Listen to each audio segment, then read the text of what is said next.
What's the meaning of crease?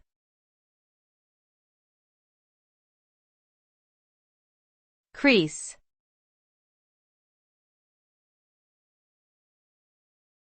Crease.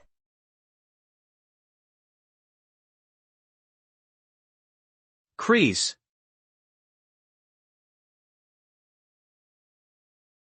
Crease.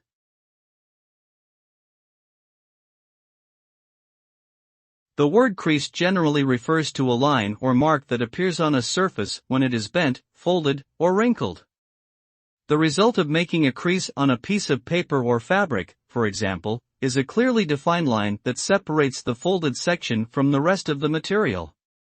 Creases can also occur naturally on surfaces such as skin, where they are more commonly known as wrinkles. Overall, a crease is a visible indication of a deformation or folding of a surface that creates a distinct line or fold.